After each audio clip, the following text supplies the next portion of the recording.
to My Dad Wrote a Buggo, a podcast where we delve into the surprising revelation that my dad moved to a bug planet. I'm Alex. I mean, we've all been there. That's what happens. Dads are like that. That's why fathers and sons like us have daddy issues. They're bug issues. I'm Justin. I do not agree. I'm Pete. And we are going to be talking about Invincible Season 2, Episode 3, This Missive, This Machination. Tons of stuff going down in this episode. Woo! So if you haven't checked it out, please go watch it on Prime Video. We're going to get into spoilers right now, but we're getting a lot of different bits throughout the Invincible universe. We focus in on Alan the alien. He almost, but not quite, gets his own episode before being killed by Optimus Prime himself. I trusted that voice. I thought want to you get could your trust him. feelings on this in a moment. Hold on, we're just doing the recap now. Meanwhile, on Earth, Mark and Amber finally sleep together at the beginning of college, but just after that, Mark gets called off to a bug planet to go save it. Seems to actually be a ruse. It's actually Omni-Man is ruling the planet. He's there. He welcomes his son back. Big emotional moment at the end of the episode.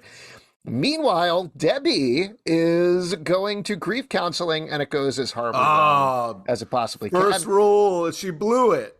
And the last thing is that Monster Girl and Rudy/Robot go on a date. They go to a movie and out for burgers. So we get at least one nice, potentially nice thing there in the middle of a lot of uncertainty for the show. Why don't we talk about... I don't know. Fast food? Getting into fast food? That's dangerous. It's your first fast food, man. That's going to become a big problem. That's the biggest red flag that we have in this episode.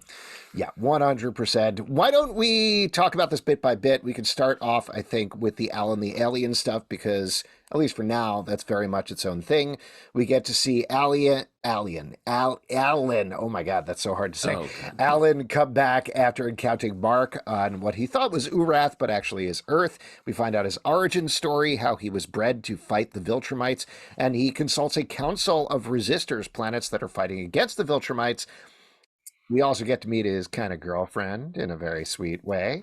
And he goes to bat for the fact that Mark can actually help them and be an ally in their fight against the Viltrumites. But as mentioned by the end of the episode, the head of the council, played by Peter Cullen himself, seemingly kills Alan, turns off his life support after he has been attacked by 3 Viltrumites.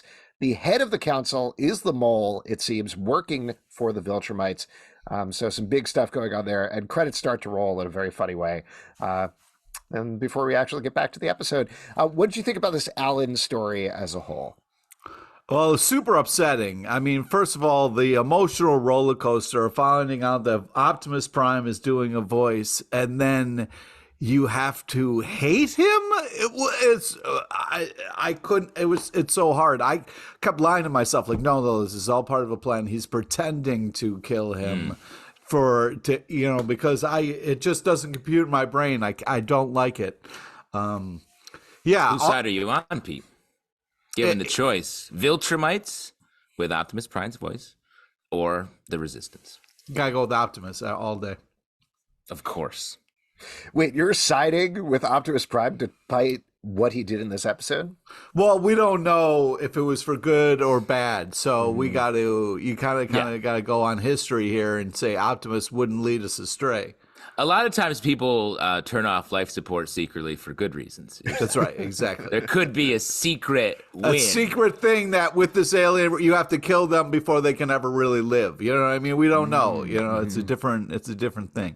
Yeah, as Peter Cullen, the actual actor, is holding you down and choking the life out of you, Pete will be like, "This is for the greater good." And you'll be like, "Thanks." And be like, "Yes, thank you, Robot. sir. Optimus. Thank you, Optimus. I love you. You're my daddy." Can you say transform and roll out just as I die? That would be great. And it'll be like, "I can't hear you. I'm crushing your windpipe."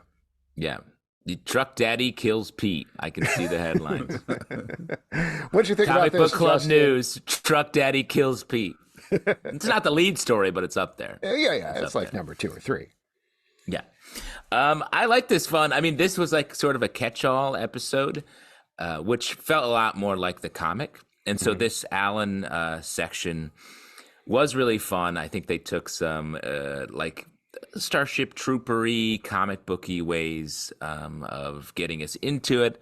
Then we've got Seth Rogen doing the voice. Yeah. It's fun. That's the man I ride for, Pete. All right. The man I trust in this section of the Are episode. you going to get into pottery? Yeah, maybe. Is he into pottery? Weed-themed pottery? Yeah. Big time. He's into weed and pottery. Oh, nice. And probably both at the same time. Yep. No, that doesn't seem possible. I don't know how you could do that. I really like this to the point you're making, Justin. It feels like a really good one-shot comic down to the change of title and everything. So I thought this was very, very fun. And they managed to set up Alan's whole world. They create a real fun bond with him and the blue no-nose girl as well at the same time. Love the scene at the restaurant. That was the funniest thing to me. The one where he's chowing down on the grubs and she's like, that's gross. They cut to what she's eating. It's a head with brains that's eating the grubs. Just very funny visual to throw in there in the middle of everything. Fun, weird stuff. I like that Alan has a special mission, a sex mission that he has to accomplish, and he does accomplish it. Great sex as an edit point. They get it. They get it in this episode. That Great was edit. fun. The old, voiceover kind of, all right, we'll give them some privacy, and then the fun back and forth. So that, I thought that bouncing was around with there was just a good rule of threes of like, okay, we'll go back to Earth now that the aliens are having sex. Amber and Mark are still having sex. Okay, back to here. Let's focus on this cat. And then the cat starts licking the surgery scar in its crotch, and he's like, oh no, very fun. Yeah. What is that called? Spade. I thought it was a one-eyed cat with two anuses. Oh, no. Huh. Oh, no, a debate. We have a huge debate here. Let's get into this. Do you think, everyone listening, weigh in, do you think that cat was spayed, as Alex says, or just had two buttholes? Like Pete, always, he suggests that a lot, and here he's going for it again. I didn't do the animation. I didn't do, it wasn't my... In the land of the one-eyed cats, the two-anused cat is king. That's right. That's true. How do you choose? When I was growing up in high school, I had a truck, an old beat-up truck with two gas tanks. And I always had a hard time knowing which one to fill up. Do you think it's the same thing with two buttholes? Fill them up? Yeah, fill them up with food. Oh, yeah, of course. I know what you're talking about. We had a lot of ass-eating references here as Robot later in the episode ate through his butt. Yes, he did. Fun. It was a whole theme of the episode. What are we talking about here? Why don't we get back to Alan the Alien? I loved the big emotional moments as well, particularly Alan looking back at his girlfriend and realizing that was to keep weird. her safe. What? He smiled at her and was like, hey, and it's like, this isn't the time for levity. You're about to die. You know what I mean? Like, no, he was look letting back her and be know. like, run away. He was letting her know. He was like, I love you. Like that was a I love you look, being like, I'm going to sacrifice my life. This is the last thing I'm going to do to stop these Viltrumites from coming here. I'm doing this for you to keep you safe. And that's what that was. That was a look back to be like, you're going to be okay. I got this. Don't even worry about it. And then he gets viciously ripped apart. Yeah, his plan from the beginning was to tire out their fists by taking all those punches, and it works perfectly. Yeah. Well, what do you think this means for going forward, though? Is Alan dead for real? Is Peter Cullen evil for real? And Pete, I know your opinion on the second one, but Justin, what about you? I think Peter Cullen is evil. It was strange for him to be like, you have to sniff out this mole. No, I'm talking about the actor. Peter Cullen is evil, and the character is also evil. That he's like, sniff out this mole. Surprise, it's me. I'm going to kill you later. So I'd be curious to hear how that plan, what the idea behind it is. But no, I think Alan. Yeah, I agree with you. It doesn't make sense. He can't be evil because we can't have Alan die. That doesn't make any sense. Yeah. The way you think about Optimus Prime is the way I think about animals with two butts. So I guess we both have something to root for in this episode. Man, if I had a nickel for every time I heard somebody say that. Why don't we move on to another part of the episode? You know, I think we could probably talk about Invincible here because surprisingly, not much of the episode is taken up with him. We get to see him dropped off at college. We get to see him and Amber go all the way tonight, or rather don't get to see it. And then there's an interesting emotional scene with William before he gets taken away to the bug planet and encounters Omni-Man. Oh, we also get a fight with Seance Dog, which really messes me up, to be honest with you, because in the comic books, it was Science Dog. And it's fine. It's a fun sub, but at the same time, I'm like, it's a fun play on words. I keep wanting to call him Science Dog, but he's actually Seance Dog. Well, it's funny. I thought I misheard it the first time, and the Seance Dog. I mean, and this probably goes back to Science Dog was maybe sold to become an animated show, another Yeah, I believe so. There's a corporate reason for this change. But I love the pun and then the Doctor Strange look for Seance Dog. Very fun. Guys, we're kind of skipping over a real slap in the face here. Mark gets to school, he has all his collectibles, and then he throws them in the garbage. Time to grow up. What the fuck was that? That was, it's like, hey, I know all you guys are all fans of comic books and stuff like that, so here, let me just, kick in the nuts. Thanks for supporting us, and we hate you. What the fuck was that? Where did you keep your action figures in your college dorm room, Pete? Other than the ones you were cuddling with every night. Yeah, they kept them in the ones in your hand when you fall asleep comfortable playing with duffel them bag underneath my bed. A comfortable duffel. Yeah. I got to say, you could have put them in an uncomfortable duffel. They can't actually feel anything. Yeah, they don't feel. Yeah, you can't treat your collectibles. I love that Pete has a Barbie dream house for all of his superhero action figures inside a duffel bag. They just hang out in like little bean bags. I mean, I found that uber relatable. I gave up most of my comic book and whatever stuff when I went to college, and I honestly never looked back. What the fuck are you talking about? It was time to grow up. It was time to stop. You went to Cornell. You had to show them your comic books to get in. It was time to stop talking about animated shows and kiddie stuff like that, and instead talk about grown-up things. Like we do on this podcast. That's right. Like double. I didn't appreciate that moment, and I also. By the way, did I show you guys the Batman Lego set that I bought for myself? We've seen it. Yes, you did like a 9-part series on our Patreon Slack about you putting it together. Yeah. No, but in all seriousness, I did do that when I went to college. I had sort of gotten away a little bit from comics in my senior year of high school, and I decided, you know what? I'm not going to have a lot of room in the dorm room. I'm not as interested in this anymore. Don't even worry about it. I'm going to move on. It's time to grow up. I had literally the same thought process that I went through. And I've told you guys this before, but I'll say this on the podcast. What I would do is when I would take the bus home, or more specifically, when I would take it back to college and I had to kill time in the Port Authority, I'd go down to the Hudson News and be like, oh, I got all this time to kill. Man, I guess I'll just read these comics here or something just to kill some time. Anyway.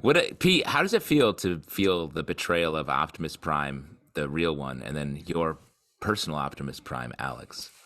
Yeah, I mean, that's what I'm saying. The emotions on this episode were all over the place. It was a slap in the face, it was a kick in the nuts, and it continued throughout the episode. I kept reading comics all through college, and I'm mature. Yeah, that's right. And it worked. There were a lot of wild swings, I think, throughout this storyline that threw me a little bit, just because there was so much going on with it's Seance Dog. No, it's not Seance Dog. It's a bug. Now he's going into space. Now he's going to this other thing. I feel like, I don't know, I'm fine with jabbing through it because there's a little bit of time and so much that they have to do, and I would rather they get to the interesting stuff with Nolan and Mark. But at the same time, this could have used a whole episode to breathe, their first day at college, their first week at college, and what that means. I don't think the show. Yeah, I don't think that's for sex. I don't think that's how this show plays. It's going to rocket through stuff very quickly, but at the same time, could have used a little more emotional room there. Is my point. I mean, I think there's always room for more, but I thought they did a good job of sort of doing it all without feeling rushed. It just felt like they were like, this is all we want you to see here.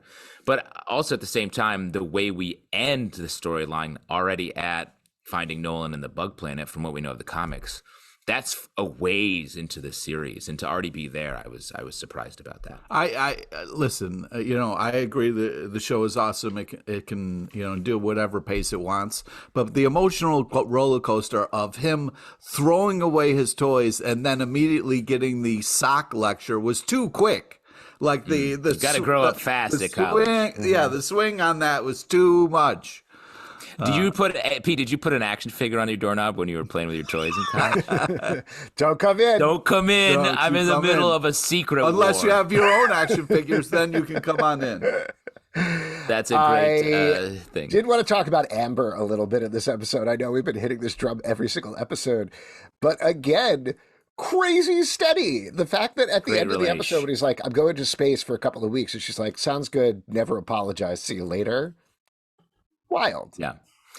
It is, though, I will say Do you this think show, she heard the I love you, or did it get disconnected? yes. You And think she said- heard it? Yeah, do you think she said, I know? Mm. Oh my God. Oh, I she don't like, get that Dado? reference, but yeah, probably. I also was like, come on, you guys aren't going to cut to her and like, you're just going to leave that hanging. We don't know if she heard the I love you or not. I think it was on purpose, Pete, to give you an emotional response. Have you thought about that? I'm just saying they're So, playing with I'm our sorry. emotions a lot in this episode. You're saying that this TV show, this piece of entertainment on TV, is trying to elicit emotions in us? Almost nonstop, I feel like. I They're can't milking go us with like that. little I'm- cows. Milking both my anuses. You know what I'm talking about? Oh You man! gotta milk those glands. Wait, But how let's many talk eyes you about- got? You got 2 eyes. You only got one anus, I got bro. 4. I got 4 eyes, buddy. Wait, is it 2 eyes, 1 anus, 1 eye, 2 anuses? 'Cause That's right. This is great. I think it's 4 eyes, 2 anuses, can't lose, is the Yeah, I expression. believe that's it. Because I'll tell you what, a bunch of 1 anus pirates would have some word with you. Pete. 1-eyed, 1 anus pirates. Yeah, man, Justin, you're a real 1 anus pirate. You know what I'm talking about? I know exactly what you mean. I feel like I have 9 things to talk about. First off, it was funny, Pete, to your point. He saves Seance Dog. As soon as sex happens, just like Alex, he throws that shit away and gets to college sex business, just like Alex did in college. All the time. Yes. Right? Thanks for establishing that. Yeah. Lots Just to be of it. clear, And- Alex boning down in college. Yeah, 100%. I know what that means. I still know what that means, and I could describe it to you, but I won't. Don't you think we need a new system than the sock on the doorknob thing? Aren't we all past No, it's that? tried and true. It's tried and true. But everyone 'Cause knows about it. You action may as well figures put a fall off. sign. Everybody knows action figures fall off the knob after a little while, so you can't. And I think you Sock know is that. perfect. I think you definitely know that. Not everyone knows you're that. Not classy, everyone's you trying put to- a tie. I really, given everything that you've established in this episode, Pete, about what you did in college, would not say action figures fall off the knob. Classy They do people put a tie If you're on really the- putting them through it, they fall off the knob. If you're really not giving them a break. if you're classy, you put a tie on the door. Yes, that's true, Pete. That's really nice. But just getting back to it, Pete loves his action figures, and I mean he loves his action figures. They're in a comfortable duffel. I did But think don't it was open it. fun the moment where she was like, "Wait, do you have super sperm?" or like, "You're not going to kill me." So I thought that was kind of Gotta fun. I love the blush that came on his face when he was like, "Oh no, I don't know." It just felt very real at that moment. I know we were talking about this last episode, but Pete, you're absolutely right that the acting in this show is really good. Not just the voice acting, but the way the animation directors put everything together. It's great. It's very fun. Speaking of which, why don't we jump over to the Monster Girl robot date? Because that's another fun, sweet thing that happens. I kept waiting for the turn here in this. Yeah. And it never really came, at least this episode. Instead, we get Rudy is trying to deal with his fear response. I thought this was a tee up to, oh no, he's going to try to get rid of his fear, which is a bad idea. Bad idea. Yeah. But instead, I think it was a visual signifier of the reason he was feeling fear is he was scared of asking Monster Girl out. And then they go on a nice date, and it's a nice time. Very surprising. Yeah, I liked all this stuff. I thought was fun. It's interesting, all of the like date moments we got with all of like a bunch of these characters in very different places and very different points in the story. And then they get a date where he's like, I love fast food.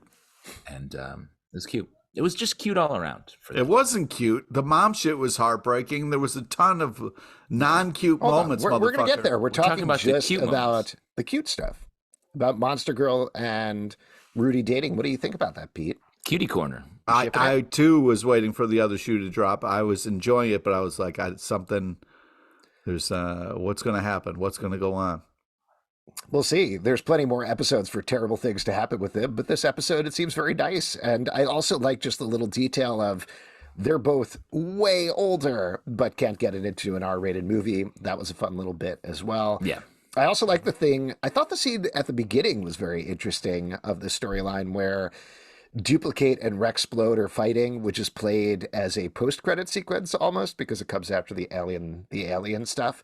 And we get this revelation of why Duplicate and Immortal are together because they know, like, what like death having- is. Yeah, That was such a wild connect. Like Mm-hmm. like this relationship's about how many times we've died. I was like, that's a strange thing to It's bond. interesting bonding. I did Mm-hmm. like the Rex of being like, she was like, "You're an asshole." He was like, "That's not news. Why did you break up with me?" I Mm-hmm. thought that was a funny line there, and I love the honesty of Rex in those kind of moments. Yeah. Also, the Manzuka's doing shape-shifting man not knowing how to use a treadmill was hilarious. Oh my God, him running backwards on that was great, and also the Manzuka slide of like, "Where are you from?" Immediately, seriously, that Really was very funny. funny as from? well. I love you the said- shape. Yeah, go ahead. The Shapesmith stuff plays like a tiny episode of The Tick in the middle of Invincible, and it's really funny. Yeah, you were saying this last episode, Justin, but I really, again, this episode felt like they're just leading into Manzukas being Rexplode straight up. Like, whatever the character was, he's not that anymore. He's Jason Mantzoukas. Yeah, I wouldn't say Mantzoukas is flexing himself as an actor in the role. if Oh, you know come what I on, mean. man, And it's that's fun. not a knock. That's not a knock. I'm just saying, like, Let they him want do him his to do thing. bangers right over the plate, and that's Yeah. the right guy to do bangers right over the plate. He's doing it. It's great. Yeah. I like the duplicate immortal thing. That's something that I think Kirkman is really good at as a writer, is throwing these things where you're like, oh, I didn't think of that connection. I'm going to drop a brief emotional connection here before I move on to the wild stuff or the comedy. And it almost seems offhand, but what I liked about that is it implies this whole other thing that's been going on in the background with Duplicate and Immortal, where it gives you new context for everything. It's not just a joke of like 4 of her are hooking up with him in the shower or anything like that.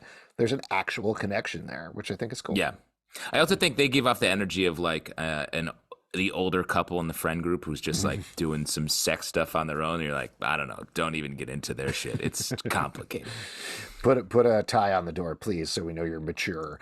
Why don't we get to the most devastating storyline, though, in the episode, which is Debbie. Debbie goes to the support group. Seems great at first. Everybody's really accepting of her. And then she makes the mistake you knew. I mean, I don't know about you guys, but watching this episode, it was like a car crash because you know Debbie is going to tell them that she is Omni-Man's wife and they're going to hate her. And they kept setting it up. They're like, no first names, no first names. And then, you're just like, all right, here's it comes. No last names, right? No last names. No first names would be harder to Just grunts and wheezes, please. All right, nicknames only. You're Squeezebox, you're Big Tears, and you are Tap Shoes. Let's go. I did like Rogan calling someone Sparky. I thought that was fun. Listen, Sparky. Let's talk about the storyline because I feel like this is something that was in the comics as well. It almost feels like Debbie as a character is being punished for something that was out of her control, and it's really hard to watch versus like Mark, who mostly, I mean, he's going to have to deal with it clearly in the next episode, but is mostly brushing this stuff off or dealing with it in his very team way. She is wrecked, and she continues to be wrecked and continues to be knocked down further and further.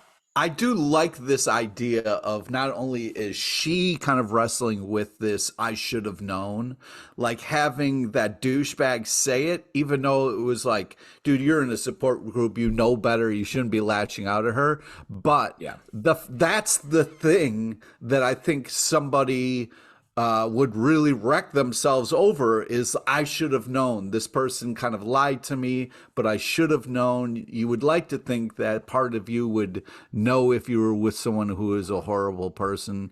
So yeah, I like instead of her, like they made somebody else kind of called out as well. I think it's very smart and unfortunately very, very just emotionally damaging. I think it's unfair to blame her for needing to know. I mean, Omni-Man is very good at covering his tracks. He gets his son to come to a bug planet for without getting caught also in this episode. It's more the guilt that is plaguing her and her inability to sort of deal with that guilt in constructive ways, despite the fact that she's trying. So yeah, I agree with you. She's just being dragged onto this like sort of very unfortunate series of events. I don't know what this means. It does feel like we're going to get a bit of a break here because we have one more episode before the show takes a break, right? Yes. So yeah, there's next week, and then the 4 final episodes of the season are going to come back sometime next year. So like Wow. I think there's gonna, and because Mark's off planet, I bet we get Mark dealing with Nolan stuff and maybe some other stuff happening. But then I think after the break, there's going to be a break in the story as well, and Mark's going to come back to Earth, and a lot of things will have changed. Well, Yes, and that's what happens in the comic book, if I remember correctly. I believe so, but I don't remember. But I think I sound smart saying it right now. all right. So one thing that drove me nuts about Mark is like, okay, he made this crazy decision. One bug flies up to you and you're going to believe this guy's lie. But as soon as he was like, what meteors? You should have immediately like flown away, or like, I mean, you're walking into a trap. You got to know that the guy hook, line, and sinkered you in this sob story. You fell for it, and then they're like, "What meteor showers?" You got to bug out the dugout at that point, right? Bug out the bug. Bug out the bug planet. Don't you? You don't trust the bug? What if a little mosquito came up to you and was like, "Beep, I no. I need your blood, please." Well, they were in the spaceship together for 6 days at that point, so we don't know. He what slept happened. through most of it. He slept. You do not sleep 6 for 6 days of sleeping. One of Invincible's powers is to put himself in a coma.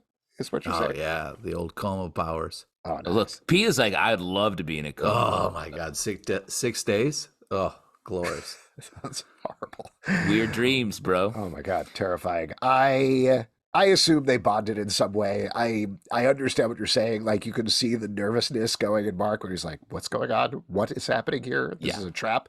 And it is. It's a terrible trap. It's the worst thing that possibly could happen, essentially, to him. So yeah, we'll see. And I'm worried about when he gets back to Earth, what's Cecil going to say, right? Because it's like, yo, you basically told me to fuck off. You can't then join the team again. To Justin's point, yes, I think your theory is probably right. I don't remember the specifics, but there are some big changes. So I do think all of these things we're talking about that are very steady, potentially, like Amber, for example, Debbie and her situation, Cecil and what he's doing with that giant lobster sound. Now that Invincible has taken off, he doesn't know what's going on. They may have amped up their anti-Viltrumite stuff as well. So we'll see. I think it's going to be a whole new world when he gets back there, and it's going to set up some interesting things in the second half of the season. Also, considering we didn't see Angstrom Levy at all in this episode, who seems to be the big bad. Now that Omni-Man is back in the mix, there's a lot of balls in the air. There's a lot of things going on here, potentially. I mean, there's just headed for bad things across sort of almost every situation on here. So, like, yeah, I'm excited. I think there's going to be there's a lot of guilt. I feel like this season is maybe about guilt. Debbie's situation is about guilt. It started with Mark feeling very guilty. I think whatever happens in the next episode on a bug planet, when Mark comes back to Earth, I think there's going to be a lot of guilt thrust back on. Do you think we'll ever find out if she heard I love you? No. No. I don't know if we ever see Amber again. I think Amber's going to die. Amber's going to die in the intervening Off time. screen. If Amber dies in the next episode, never I'm refer going to to her be again. so pissed. Yes. No, I don't think she heard I love Of you. course. I do think there's probably going to be some big changes and shakeups. It's probably going to affect her more than she thinks it is, but a lot, she of course, did hear depends the I on the love you. next episode. Any other moments from the episode you guys want to call out in particular? Do you think if somebody says I love you, that even though it's maybe, not into a phone, you still hear it? What? Like I've Like I I said, have a lot butterfly of questions. Like you feel it? Like there's Yeah. a love energy in the air, you're saying. Yeah. when your ears are ringing, that's when somebody is saying I love you, right? And when you feel pain anywhere in your body, that's also when somebody is saying I love you. And I know you're asking this, Pete, because you're wondering if Peter Cullen, he knows that you love him. Just because you've been saying it and he hasn't been hearing you. Well, right And I now, want to Peter say Cullen, yes. yeah, right now, Peter Cullen is somewhere being like, "What are all these weird aches and pains in my body? Must be Pete LePage saying I love you." Transform Pete. and roll out. But Not bad. All right, why don't we finish up here and talk about your invincible moment of the episode, Pete? What was your invincible moment of the episode? There is just too much to talk about, but I do think. No, that was a trap. That's not worth it. I'm hoping Alan's not dead, and I feel like Alan's kind of fight for trying to get to the bottom of this, and his connection with Invincible is going to be the Invincible moment. Justin, what about you? Everybody getting it on. That's Invincible. Oh boy. I'm actually going to say the moment where Amber doesn't get to hear "I love you" because I Fuck think you. I'm sorry. I think that spells I think you're doom right. for the relationship. I don't I think think that moment is going to be a factor. It's going to be invincible in that it's going to come back in a big way and never be defeated. But if I would say more seriously, like him seeing Nolan, what a huge rug pull and surprise. We just left him behind. Mark just moved on from that, like maybe last episode, and boom, he's right back in it. Yeah. Huge.